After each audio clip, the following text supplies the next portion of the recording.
Okay, let me set you up. I can refresh this.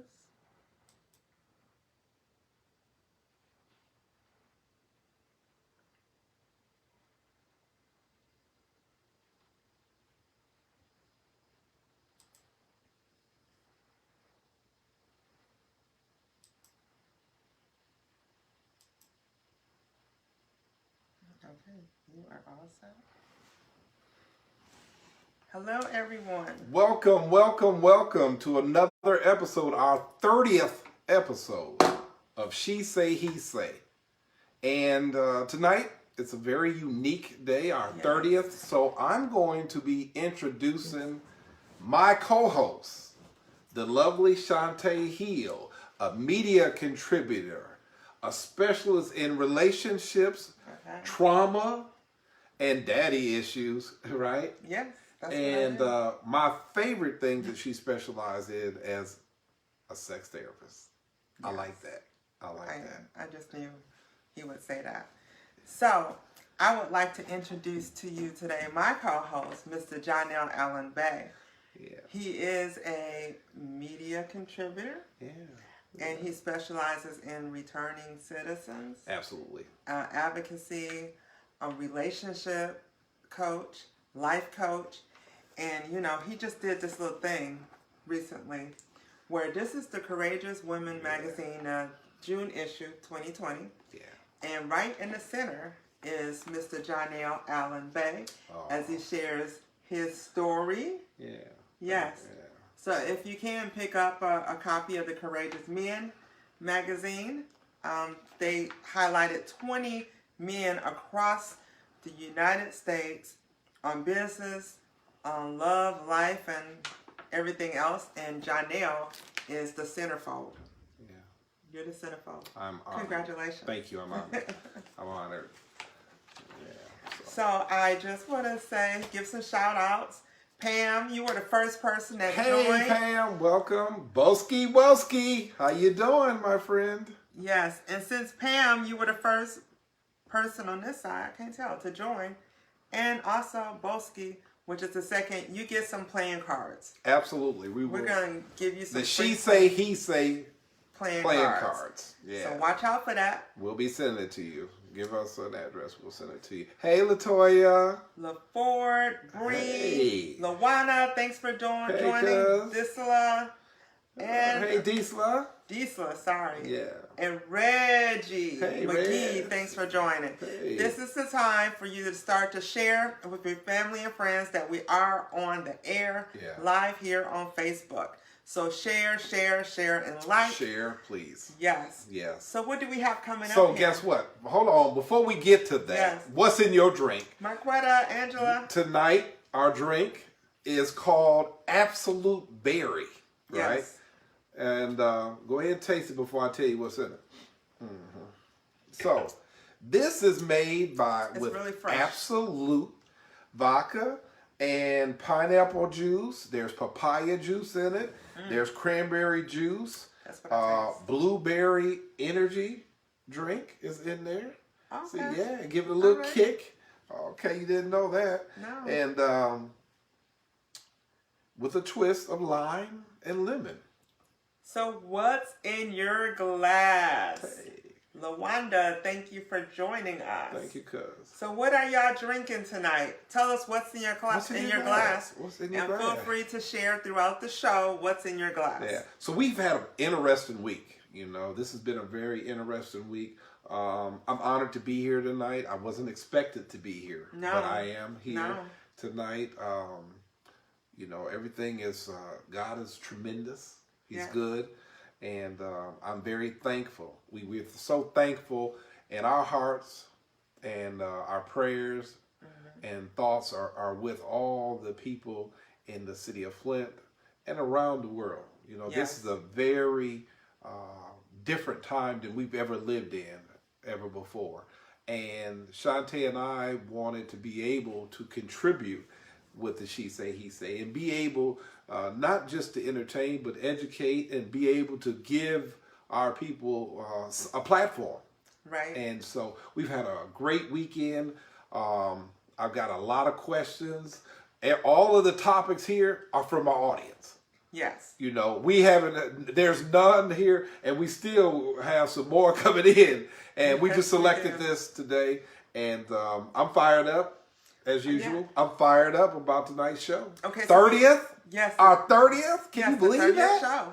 Woo. We started this during, at the beginning. Pandemic. At the beginning of the pandemic. Absolutely. Yeah. We were on radio, right? And we were on Cool Radio as well as WJZZ. Yes. And all of a sudden, the pandemic hit, and people were like, hey, you know, and we opened up a whole new audience in Flint. And it's been on and popping. And it's just not Flint, though. No, but I'm just saying, but when we came to do the Facebook Live, that's when we came back home. Right. We were just in Detroit and Broad. Yeah. And a lot of people from Flint was like, man, how do I get a chance to see it or hear it? And man, listen, look at us. Yeah. So and it's because of y'all. Right. And I just want to share what everyone is drinking. People are chiming in. So right now we have, let's see, let me go back to it. Angela, she has Crown and Peach. Ooh, that's what we had last week. Yeah. Pamela is sipping on Crown Apple. Okay then. Luana is on hemp milk. Ooh, I never heard of that That's all right, but I could do your thing. And Diesela? Yeah. She has Tito's orange juice with a splash of pineapple. Okay, now. And Reggie said, y'all leftovers from last week. It's long, Griffin Bay. Luana said, not the THC. So, yeah. So we have a big show tonight. Yeah, we do. Is we got a grown folks social event that's happening on October 16th, 2020. Yes. And tickets are 2 for $50, a single person $30.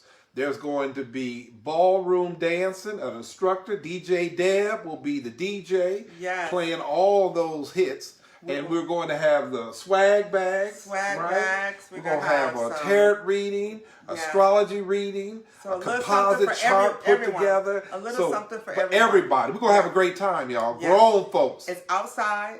If the weather is too cold, we have a space or plan B for inside. Yeah, it ain't going to be too cold, y'all. Because you know, once we get it'll get heated. Yes. We will get it heated. So this is for everyone. It's the day before Sweetest Day. Hello, so if you're single or as a couple, come on out and enjoy us. Enjoy us. We'll have fun and games the whole night. Yeah. So, we're going to have a great time, you know, and we're going to be able to mingle and do our thing. And it's drinking water. Right. So I'm excited about what's going on. We're excited about it. Yeah. So. All right. So let's get started. Okay. So this is how it works for those of you who have never joined in with us before. We normally post about 5 or 6 questions, and we'll discuss each question as time permits. Right. If you have a comment or something that you want to post about it, feel free to post in the feed, and we will acknowledge it. Or you can call us. You can give us a call. 810-969-0449. That's 810-969-0449. And what this show is so unique and special is because we have interaction. Live interaction. It's not edited, it's live. Yeah. So what goes on here is live, the questions, the feedback, but you make the show. So the more you give feedback, the more interesting the show works. Right? Absolutely. All right. And hey Gary. Yeah. So I'm excited. Reggie said, is that guarantee still in effect? He's asking for a friend. Absolutely. Unless you just play, you know, some of y'all gonna play, you know, the role like y'all ain't with it and then try to hook up after the show. Okay, so here's the question for tonight. Yeah. The first one. The first topic. The first topic. Okay. Should I put off my career to have children? Wow. My husband and I have been married 5 years, and we are both 34. I will have my Ph.D. in 4 years. What's your advice? We argue every day about this because he's ready for children. Well, for the man, I just want you to know that my calculations put you around 56 when your child finally graduates from high school, and 4 more years of college puts you at 60. 60 is a new 40. I feel good about that. I feel good about being in your 50s. It's about making sure that you're sacrificing for the best future. And I believe that you can give your child a better future. I believe that you too could have a better life, greater quality of life by just being a little bit more patient and letting it happen. Right. I think as a married couple, you should definitely plan. Hey, Eric. You should definitely plan for this. Getting a Ph.D. is a big deal, and it can be stressful. And the last thing you want to do is be pregnant while going through it, because it adds more stress. So if you think you can complete this Ph.D. in 4 years, you're still young at the end of it. Absolutely. Then it's okay to try to have a family. However, if you're concerned about your husband, or you could be concerned about other issues medically that could happen, because you're being a little older, you just may want to look into that just to be sure that everything's going to be fine after the 4 years. Absolutely. Because there's some things and precautions you can take ahead of time now to combat that if necessary. Yeah.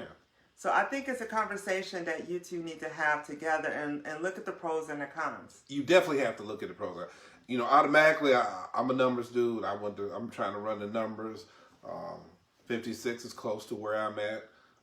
I feel pretty good. I don't know if I would have patience today for an infant, but I definitely have the patience for a young adult, which will be my son or daughter. So I can see where that could happen. Yeah, and I think that's the best route to go from my perspective, from what he say. Yeah, and there's some things you also want to look at too. Is after you get the PhD, what is the plans for your career? Are you going to put off having a child because now your career may take off and things may be different? So there's a lot of things that you want to look at besides being of the right age to have children. Okay. Yeah. And I like what Reggie says. The husband should just take the lead and make sure it happens. You know, I'm not certain if he means the pregnancy right now or making sure she get into the PhD program and accomplish that goal there. Yeah. Because I think in a relationship, when you talk about a career and when you're in a relationship, it's about us getting involved in it. You know, you have to think us when you're doing this. It's no longer me when there's decisions are being made. So I think that's the best option there. Yeah. Yeah. Good question. Yeah, excellent question. There are couples that deal with that. When is the best time should we have a child? Right. Yeah. There should be more planning. I love that too. The thought of planning. You know, a lot of us didn't plan them. We just had them. Just some oops babies. Yeah. So our next question is: I am divorced and need advice on starting over. Ooh. Yeah. I'll let you tackle this first. Divorce is a difficult thing for most people. Okay. You know, you're leaving, you're exiting a relationship, and you're starting over. Sometimes people need a little distance between the ending and starting. Right. It just depends on when you disconnected from the previous relationship. Yeah. So I would say it all depends on you. What does starting over mean for you? Is it finding a new career, finding a new home, reinventing yourself? Because I think that every now and then you should reinvent yourself as far as learning new things, doing new things. You know, I look at, first of all, divorce is like, it's like a death. There's a grieving period. And you can't tell anybody how to grieve. Right. Right? I just wanted to put that out there. So it may take a person 5 years to get over the divorce. It may take somebody 30 days. It's on each individual, because the fact that going into any relationship where there's marriage, you never plan to fail. Right. You just don't go into it like that. You go into it with expectations over the moon. You know that this is it. Here's my opportunity. This is my soulmate. This is my life. If you went into it with the right intentions. But I think, well, yeah, you're right. And I'm a romantic, so I'm always looking at it from that perspective. I'm always looking at things in just a romantic form, you know, with the whistles and the bells and all that thing, you know. And I know that can be difficult. Right. That can be difficult. And so each person has to do it according to what's right for them. Exactly.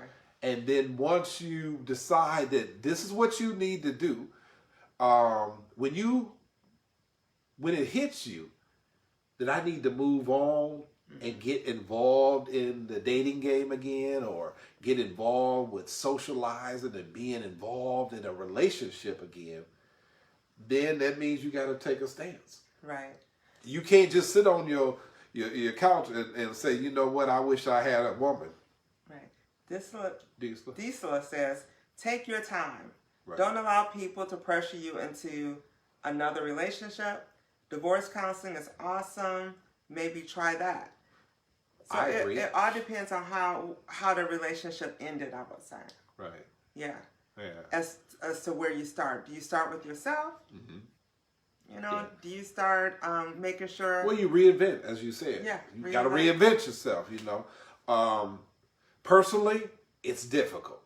It's difficult because of the fact that, you know, you want to move into it, but you still got some thoughts, right? And you want to make sure that when you get into moving past the old, that you're fresh in it. You know, you can't keep bringing up everything that went wrong in the last relationship and bringing that baggage to the house, because now you're going to have some problems, you know. And that's what happens a lot.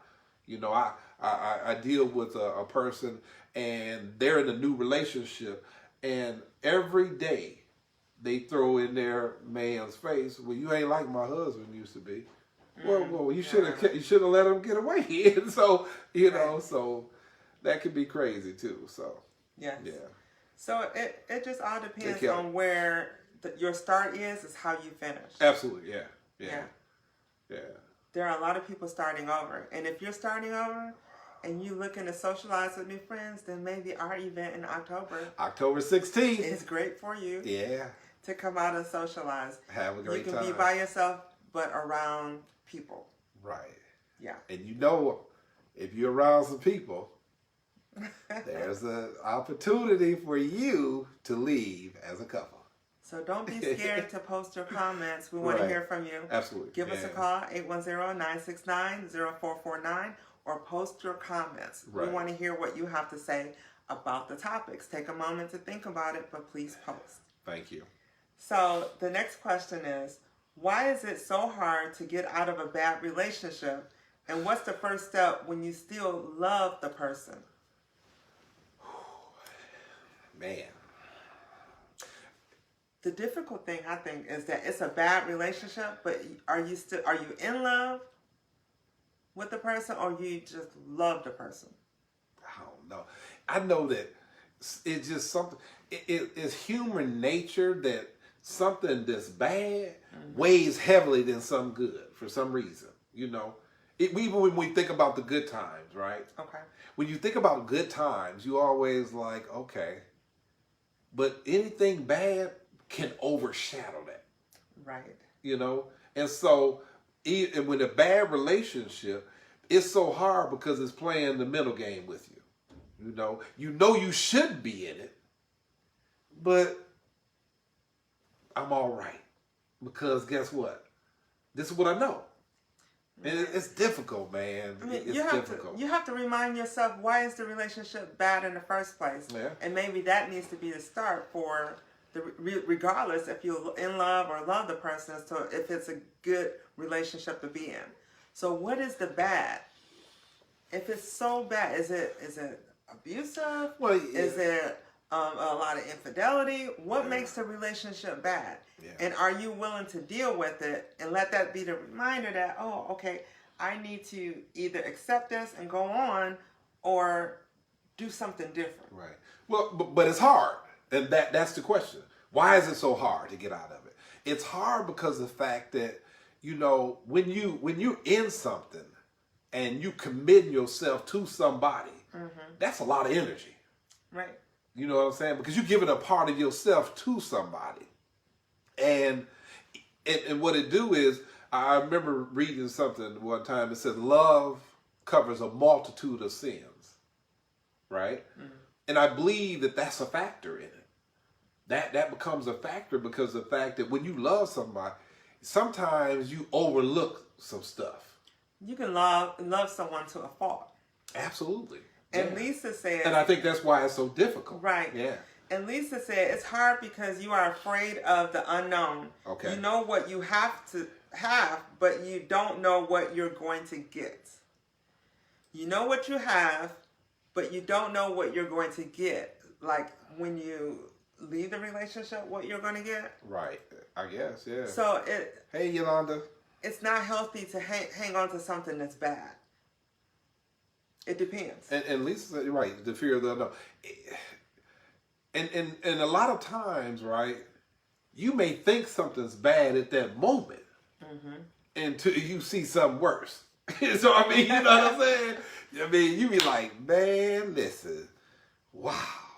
You know, because there's some situations out there that's bad. You know, and especially when you talk about physical. You know, when you start putting your hands on each other and all that, that's way out there. You know? That's way out there, and then that's something that you got to break from, no matter what it is. And sometimes if you feel as though it's bad, it may not be as bad as you think, and you may need counseling because we have been in sessions with people where they thought that things were real bad, but you were able to recover from it. Right. Right. So it just depends. And then I remember one of our shows we talked about sometimes infidelity raises your eyebrows to the point where you get your shit in order. Right. You know, and especially us as men, you know, the worst thing that can happen to a man, to me, from a he say perspective, is to know that somebody out there is with your woman. Okay. It's gotten your girl.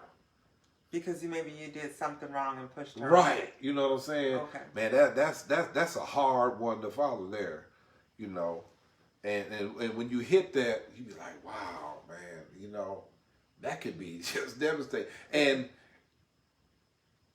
once that man experiences that, he never puts a woman in that situation again.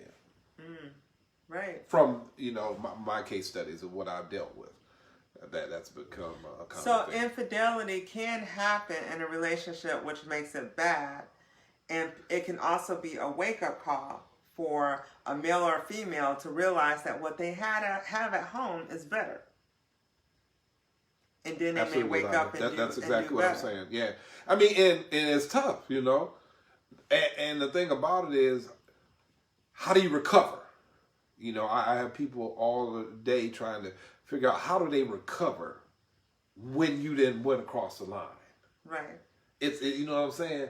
You could deal with a whole bunch of other things, but to think about that the person that you are with, when you had a commitment to say, this is what we're going to do. This is how we're going to get down. Right? Right. And to violate that is a whole different thing. You know what I'm saying? Because you're looking at things different. You know what I'm saying? And I'm not a chauvinist. I'm just speaking from a perspective of a man. It hits us differently than it hit a woman. Right. Because of society norms and what's happened, the build up, in the world that we live in, the conditions and the situations. So if a guy were to cross the lines in a relationship, and should he be honest with the woman that he's with? Do you think that will make it better for her to recover if he's honest about the reasons why he did it? Well, it's been my experience, because when I sit down with people and the man confesses that this is what happened and the reasoning for how it happened, it usually helps the relationship. Because then, a lot of times, when you with somebody, you're dealing with them from your perspective. you really looking at it only in your lens. And you think that, okay, I'm doing the right thing, right? I'm giving myself, I'm a good woman, I'm doing everything, I'm supporting his or her dreams, and this is what I'm supposed to do, right? But you don't know how he feels or how she feels from her perspective. And that's where we always deal with about communication. It's important that you always communicate in relationships to try to figure that thing out, because nobody's going to live in that life, in that relationship, except y'all. Right. Lisa says, yes, he should be honest. I don't like being blindsided. Communication is key. Absolutely. Absolutely. Hey, cuz. Communication is key. You shouldn't, if you screw up and cross the lines, you should be as honest as possible. Yeah. Not that you have to give details about everything that happened blow by blow. But that's what usually happens. Women want details. But having too many details and painting that picture screws you up. It does. You know. I agree. But it's necessary. For some people, it's necessary to have all the details and the total truth. Right? I mean, I'm just saying, in some instances. And some details you don't need. Like, what were you wearing? What did you do? How did you perform with them? But from a male perspective, we're always in the ego thing. You know, we want to know, was it better than me? Is that why you did this here? You know, what did he do? You know, we want to get into that because we need to understand what's happened. Trying to analyze. To analyze that, because, you know, our ego get hit hard. We be like, what the hell? How this happen? You know? Yeah. How this, you know, because we all think we putting in the hell of a work. Hey, Lynn.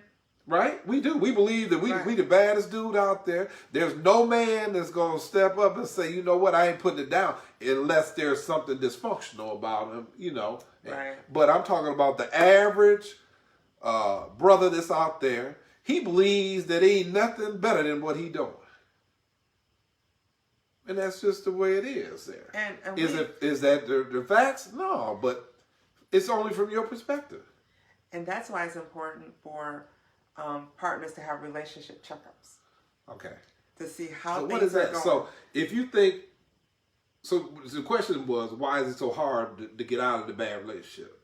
And especially when she's in love or he is in love with the person. That's the reason. Right, because you're in love. Because you're in love. You know? And it's hard to get out. And you're in love and things happen, shifts happen in a relationship. But you've been hurt maybe. So it's hard. So are you, and that's why I say it's important to understand, are you trying to get, is it bad because of something that terribly went wrong? And when I think about that, I think about verbal, physical, infidelity. Right. Is it something that you cannot work through? Right. Because when a woman is fed up, or even when a man is fed up, we're different. Hold on. Let me speak from us. Well, when we can go through something. When a woman is fed up, more than likely she's been through some shit over and over and over and, can I say over? Again. Yeah. And then she gets to the point to where she's tired of forgiving, she's tired of accepting, she's tired of just being, to the point that she's like, okay, she's had enough. So you're ready to exit regardless if you in love or not. So what is the guy's perspective? It says that, I don't know. It's the guys like this here. We could be in a situation and not in love, but continue to go in through the motions. So you could be in a relationship, not in love, continue to go through the motions. Just the motions. Because? Well, you know that, you know what? I know what I got here. And you ain't trying to put the energy going somewhere else. And there are people that do that. There are guys that are doing that right now. Yeah. And they're not happy in a relationship. And more than likely, if a guy is not happy, then that woman is not happy. And they're not communicating with one another. No one understands that one another is unhappy. Right. So I just want to add that there's some comments that was made online. Right. Reggie said, people talking have ruined a lot of relationships and not believing the one you're with. Latoya said, preach sis. Gigi said, hello, somebody. Right. Yolanda said, sometimes a woman may try to express how she feels before having an affair. Her man may just not be listening. That's correct. Lynn said, a man would not forgive as much as a woman. It is because of our ego. You're absolutely right, Lynn. And, it's because of our ego. We believe that, not me. We're brought up invincible. Okay. As young men. I'll jump off a house when I'm, a young man. But once I mature, then I take precautions. And I think that's how relationships is. Yeah. Once you're do some things a little bit reckless. But once you become mature in it, you start to see things a little bit different. And so once you give yourself to something and you commit and say, this is my girl, this is my woman, this is who I want to marry, this is who I'm putting my energy into, and anything that disrupt that harmony, it's hard to recover for us as men. And Charlene said women are more forgiving than men. Absolutely. I agree with that because it's the nature of a woman. It's her soul. So a guy could be so unforgiving to the point to where he could miss out on an awesome relationship because he's not, I won't say man enough. Yeah, don't do that. Because he's so stubborn. I don't know if it's stubborn, it's prideful. Prideful. Pride could get him out of a good relationship. And then when you mix emotions with pride, that's disastrous. So. Yeah. I could see that. Okay. Yeah. I could definitely see that. Right. So what do you think, everyone? And LaToya says prideful. Right. You're right. But that's what makes us a man. That's one of the characteristics that gives us, the ability, the manhood thing. Women are attracted to men, right? And that's one of our attributes is that we are prideful people. And when you are a true man, you want to appear in a man light to your woman and to the world. Yeah. Right? You know what I'm saying? No, we take that serious. Okay. And I believe that's a problem sometimes. Lisa says, Lynn says ego. Lisa says, say it. Pride kicks you in the ass. Absolutely. Janine says, very prideful. Absolutely. And as a woman, you have to always understand that that needs to be fed in us. The ego or the pride? The ego is a part of the pride, right? And so that has to be fed. And when that's fed, you're going to get the responses that you need as a woman. I think some are often in relationships, when we don't communicate effectively, we don't realize that we need that ego to be fed. Especially by the woman that's next to you, that you're involved with. That's very important, I believe. Yeah. I agree with you. Wow. I agree with you on that. Have another drink. I'm going to continue sipping. Sip another drink. We may fight. So our next question, as we talk about pride, right. This is a true story. This guy says, my wife of 16 years hits me whenever she gets mad. Wow. What should I do? Because it's hard for me as a man to discuss this. Yeah. Unfortunately, I've had several friends who were males and husbands who have been abused. And violence is not... And they can never, they can get stabbed, they can get a concussion, and they never say that their woman did it. They always go to the hospital and they got some excuse and something. They're never going to say that this is what happened. The truth has happened. Right. And a lot of people out there don't realize, how often it happens, but it's real. It's just as real as, it's just not as, because we live in a world, in a society where men dominate when it comes to violence and domestic issues. They're always on the forefront of it. But there is a lot of cases like this. Of men who are abused yeah, by their women. Absolutely. But they don't say anything. And you can't say out of pride. Right. Right. Remember, men pride. So it's hard for you to call the police and say, you know what, I just got beat up. I mean, to be honest with you, I couldn't do it. I'm just going to be, honest with me. If I got slugged in the eye by my girl, I was like, hey, I was in a bar fight. So that would be my story. But I don't think violence is acceptable with a man or with a woman. I don't think that's the issue. We know that. Right, because I would have an issue.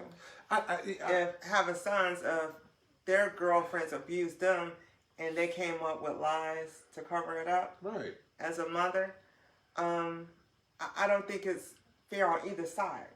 It isn't. But the reality of it is that it exists, and the person who wanted advice wants to know what can they do, because they're not going to tell. So what do? They're not going to call the police. They have to do something, because sitting there accepting it is not a good thing either. Right. There's a such thing and I say this too, in homes and in different places where they have people that have outbursts, they hold them down in order to stop them. Right. Maybe it has to be a case where he pulls her arms out to stop her, or maybe he just has to make sure he shares with someone. Now, but listen to the comment of one of our viewers. Lynn says this here.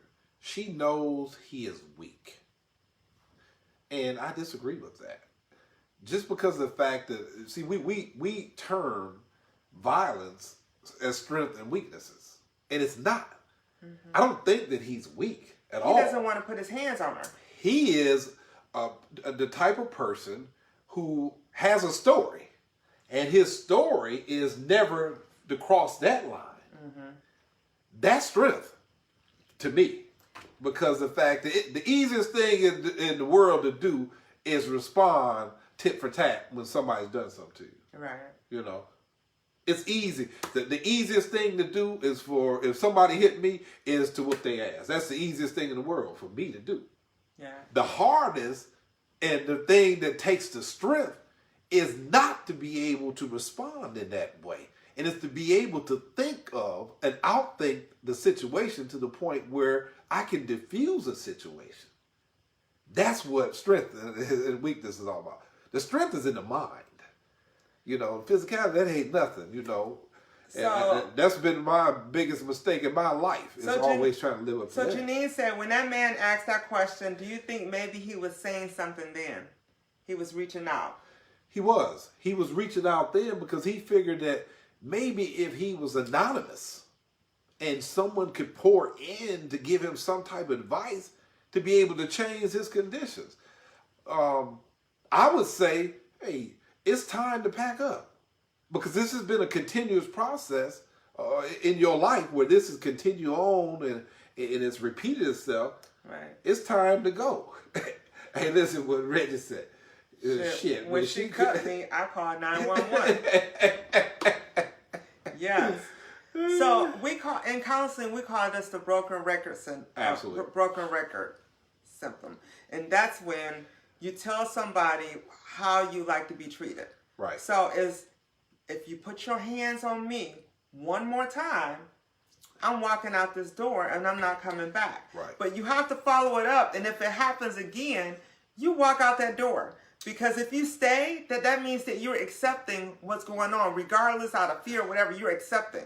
Right. So at some point, you have to follow up with the consequences and say, look, this is what I'm going to do. And sometimes that may change the behavior because it works with children. But when you're dealing with grown folks, it's still behavior. It's behavior. I agree. Mm-hmm. But when a person has gotten set in the ways of doing something, it's time for you to make a decision like, you know what? I don't know if they're capable of changing. Mm-hmm. So I need to be absent from you until you figure out some stuff, because I need to figure out some things also. I think that's important, Right, and but that's part of consequences. Absolutely. Is that you're not going to accept this, and this is what you're going to do if this happens. Right, yeah. Because with him, this happened over some years. Yeah. So he's been accepting this behavior, and now it's a learned behavior for her that every time she flies off the handle, that she's going to hit him, and she's going to think he's going to accept it, and he's not going to do anything. Right, yeah. So he has to be strong enough to say, look, I had enough, I'm walking out the door. And right. You're right. At some point, he's going to have to leave. Yeah, I mean, that's my advice, is that you're going to have to leave that toxic situation. You know, I remember I was involved with a young lady years ago, and she was always trying to provoke me to hit her. I'm like, man, well, you know, this is crazy, you know? And once we got into the situation, she somehow had a correlation in her head that if it was physical, that means that you loved her.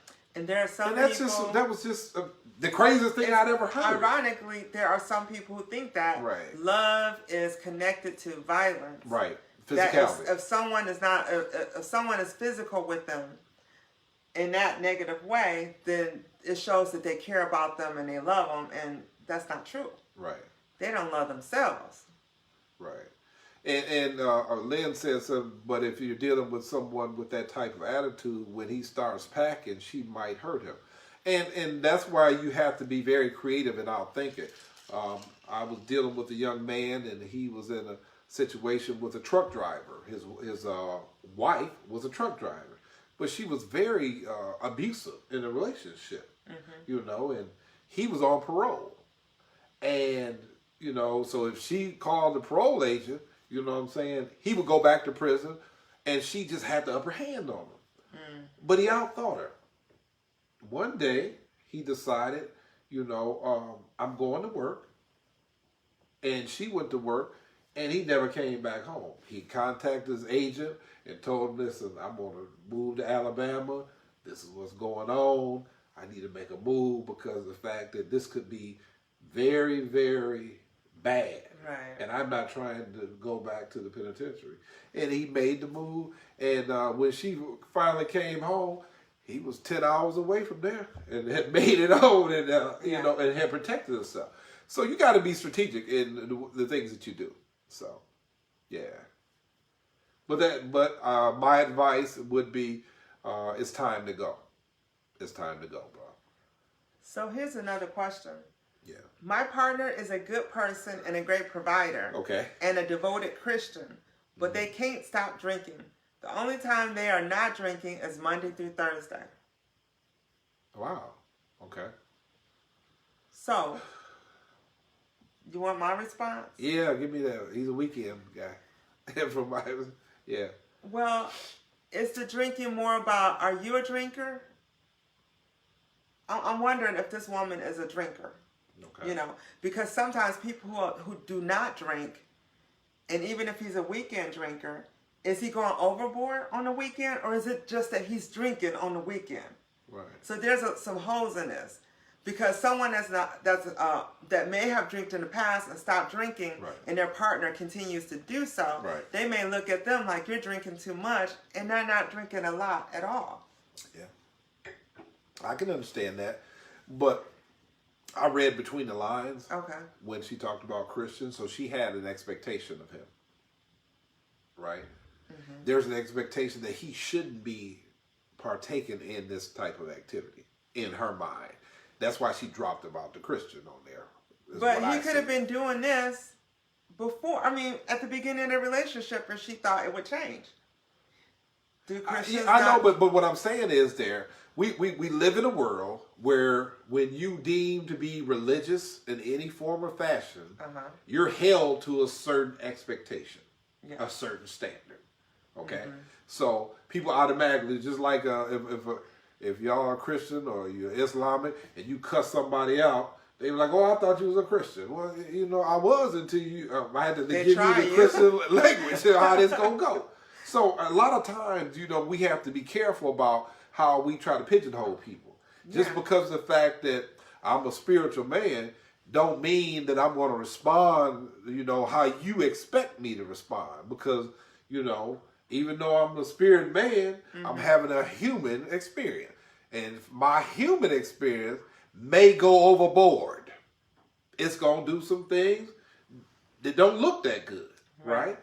But that doesn't mean that's who I am. I'm just going to go through some stuff and respond a certain way or do certain things.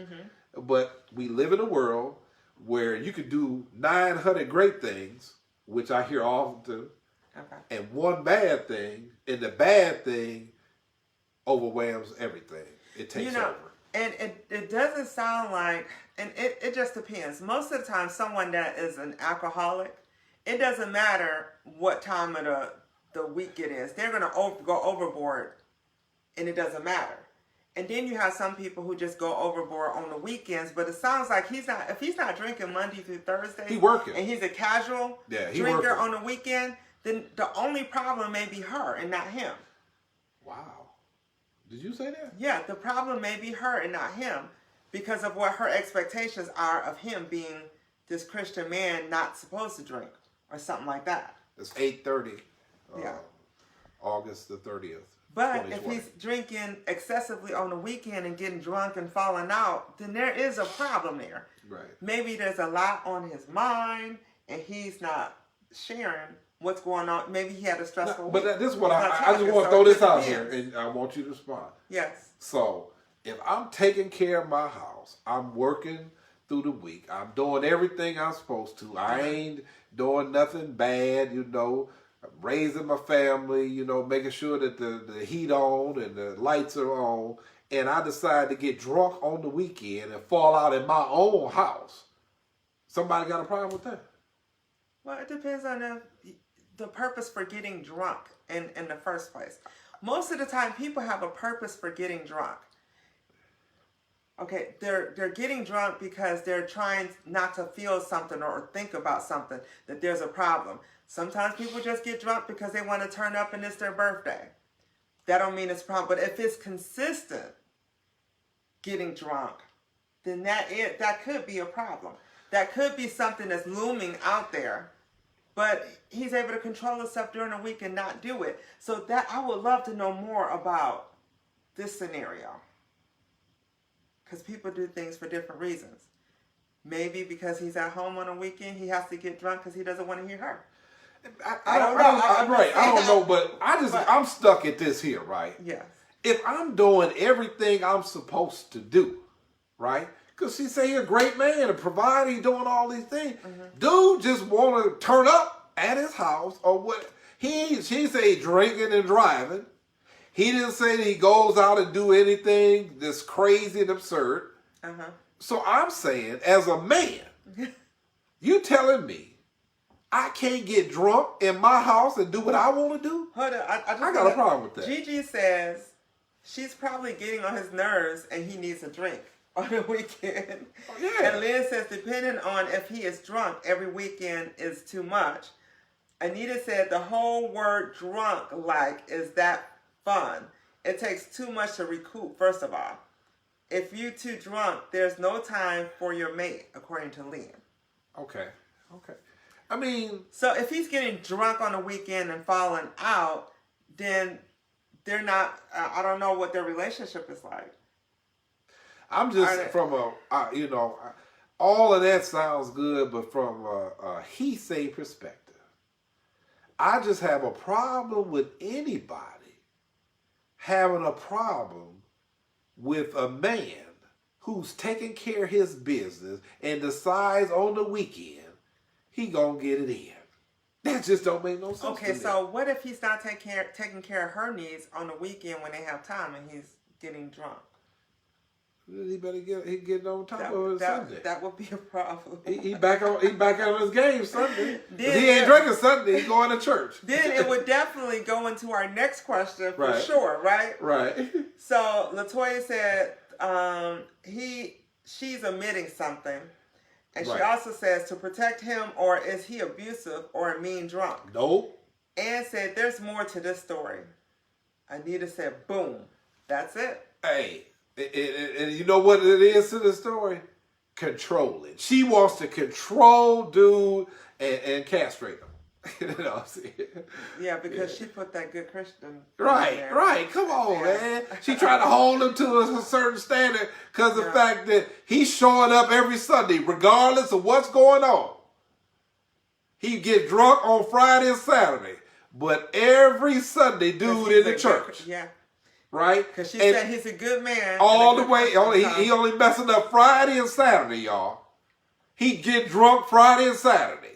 Yeah. Early Sunday morning, he up whistling that hymn, Sweet Jesus on my mind. And going to church and doing what he's supposed to. Going to work. He ain't missing no days at work. Bringing that check home like he's supposed to. Providing food, shelter, lights on, mortgage paid, she driving, he driving. Children are stable, but dad is very funny on Friday and Saturday because he likes to get drunk. Lisa said, it's okay to drink socially, but a fall down drunk, no ma'am. And we're just saying that because we don't know. She just mentioned that. She never said he's falling down. So she never did say that he's a fall down drunk or that he falls out crazy. All. Because she did say he's a good man. And it's hard to be a good man if you're falling down and screwing up on the weekends. That ain't it. So she mad because Friday night he goes and brings that liquor in, and he don't stop Friday or Saturday. Because it's not Christian life. That's the problem with this here. I think the problem, is that it's not Christian life. That's that it. he is drinking because she dropped the Christian in the first place. Absolutely. Because she would not have used Christian in the description. And she mad because of the fact that her people, probably, them sisters with the big hats, visited on Saturday, and he drunk. Latoya said, I'm a Christian, but I see it's really bothering him. He's hiding behind a bottle. No, that's two questions. She said, I'm a Christian, but I don't believe you can have a good time. You can't have a good time. It bothers me that religion creates boundaries for people that they can't have fun. And that's what's happening here. That's the situation that's happening there. Yeah. Because, and the only reason that I'm saying that is because I read through the line, she purposely dropped Christian out there. Yeah. To try to make him look like something in a certain light, to put him in a certain light because of the fact that dude drinking Friday and Saturday. And Lynn said and going to church probably with a little, breath ain't as fresh as it's supposed to be. Lynn said they need counseling to see what is really bothering him. He's hiding behind the bottle. She don't know if he's drinking during the week or not, or at work. And then Anita said in the Bible, there was wine and spirits. And Ann said, or it could be she is afraid that he will become an alcoholic. That could be it. And sometimes people who grew up in families with alcoholism, when they see their significant other or spouse drinking, it's a trigger for them. Right. Because they think their spouse may go down the same road. Yeah. And it may not happen, but it's just a trigger. Yeah. One of the best Christians I ever met in my life, and man, he drank every day. But, yeah. So let's get to our last question because this also ties into the drinking. Okay. Yeah. So me and my man only have sex when he's high, and it's a turnoff for me because I can smell the alcohol. But I force myself because he's my husband. What is your advice? So the only time they have sex is when he's drinking. So, yeah. Listen, I'm laughing, y'all, because to paint that picture, you know what I'm saying, I had a vision of Woodrow. Remember on Sanford and Son? Uh-huh. And he was married to Esther. Mm-hmm. And, and Fred one time said, man, Woody has to stay drunk in order to be able to see you. So just a joke. So it seems like, are you waiting for him to initiate? Because if you're only having sex while he's under the influence, then you may not be initiating sex. Right. So he initiates when he is drunk or has been drinking. Right. So I think there's a problem there with the initiation of sex. So she's waiting for him. Right. But why is he only having sex with her when he's been drinking? Because he probably get a little freakier. Has it always been like? I wonder if it know. always Listen, been like. I know we don't know all that. Right. We just get the question, and we asked you not to write the book, so we don't want to read the whole book, but you don't know. I'm just curious if this is a pattern that he's always had, or if it's something that he just started. Yeah, I don't know. Or does he think him drinking is going to spice it up? It do, and sometimes it do that. I know a lot of young men who likes to hit the club. They like to drink first, and they feel that they can really rap there and knock off a woman. And Gigi said maybe that's the only time it will get up. He gets relaxed when he's drinking, and then he's able to get it up. Good. That's a good thought, G. Yeah. Somebody also mentioned that she may be more attractive when. Right, like Woody was Esther. Yes. Hey, Kim. Welcome. So that is an interesting question. I'm just wondering about what happens when she initiates when he hasn't been drinking. Right. Or does she initiate? Sometimes that could be a very conservative relationship. Right. Yeah. It's kind of stuffy. I don't want to be in that. So I would say try to have sex with him. You initiate when he's not drinking and see what happens. Lynn said he may only get aroused after drinking, Who knows? But you never know until you try. Right. Have you tried before and it didn't happen? Did he turn you down? down? Look what Yolanda said. Yolanda said there was a woman that attends my church and that drinks, and I can smell it on her on the Sunday morning. And no, I wanted to sit by her. No one wanted to sit by her. I'm sorry, no one. I missed it. Yeah. And I mean, that is true. But the thing about it is this here. And this is where I have problems with religious people. Because if you go to the scriptures and you examine Jesus, he dealt with those type of people. Those were the type of people he dealt with. Sometimes we get so holy, we don't even want to deal with the people who need the most help. Yeah. I always tell, if you saved, you really don't need to be in church. You need to be out working to get people saved, right? If that's what you are. Just my understanding, y'all, from my perspective. Don't mean that I'm just saying, It's like I have a term in the science where we talk about uplifting fallen humanity. Well, if you're uplifted, right? I don't need nobody to uplift me. I don't need nobody to help me in what I'm doing. I think it's those who are in trouble that we should be reaching out to. Well, right? Lynn said... Just a thought. That's a thought, right? Lynn said, have him brush his teeth before sex. He may lose the edge then. Or maybe just sit on his face. You don't have to smell anything. Oh, but you. Right. And you can have an enjoyable... I believe that could override alcohol, right?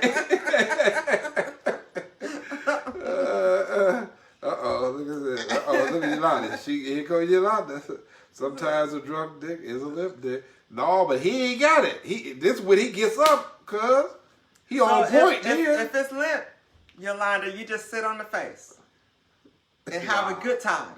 Wow. That's right, Ed. Wow. Yes. Yeah, that's very interesting. There's more than one way. It would take a true sex therapist to give that type of advice. Because I share with people, absolutely, even when it comes to sex, if one of the partners is not able to perform how they normally perform, then you have to think outside the box. Absolutely. You definitely, or you will not have no intimacy at all. Right. So thinking outside of the box, you just have to come up with some clever ways to still get your come on. Yeah, and I'll never forget this old wise man told me something one time that was very impactful. And he said one time his wife told him, well, I'm on my menstrual and we can't have sex. He said, well, there ain't nothing wrong with your mouth. So a lot of people agree with the city on the face thing. Right. Yeah, of course. So this, we appreciate. Absolutely. We definitely appreciate your comments. Definitely. In the last few comments, Tanya said, you definitely have to think outside the box in some time. Reggie said, I'm 100% morning, noon, or night and still go to work. That's right. Lynn said, if he is drunk, sitting on his face, will suffocate him. Man, I'm not saying you still got to give him time to breathe. Right. Yeah. Okay, you can't be in it and You just kill the man. You work. have to at least give him moments of breath. Don't suffocate him. Right. You know, you go in and then you get off. You just don't stay there. All right. That's right, you know what I'm saying? And Kim said, hey, you gotta have a hand strength. You gotta sit on right, the face. right. You gotta have some strength in your arm. You just can't just flop. Oh, you gotta come off with it. You know, you can't. So this has definitely been an interesting show. Definitely. We love your comments. Keep them coming. We're here every Sunday at 8 p.m. Eastern Standard Time. The more questions you have, the most interesting questions you have. I love the questions. Definitely, they were because they're real life. These are people who were giving us these questions. We had questions, and for the last 4 weeks we haven't been able to get the questions. So it's basically from our audience, and we appreciate the impact and what you are putting out there, because these are things and discussions that grown folks need to have. These are things that are going on in our life on a regular basis, and it's important that we talk about these things. And if you want to host an event at your home with a few of your favorite friends, please let us know. We will come to your city and do a She Say, He Say live in your city. Yolanda said, we know how to do it. We giving him mouth to mouth. Until next time, yes. Thank you for joining us. Thank you for tuning in. Oh, Thank look at my favorite person. She just got here. Missionary Queen just joined us, and now we have to go. She's just typing a report, but I have a side note from my husband, from my sex therapist.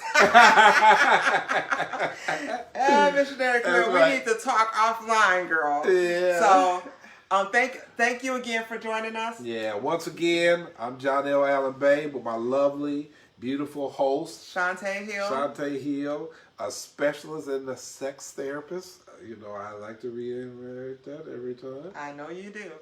Until next time, people. Peace and love. Peace out.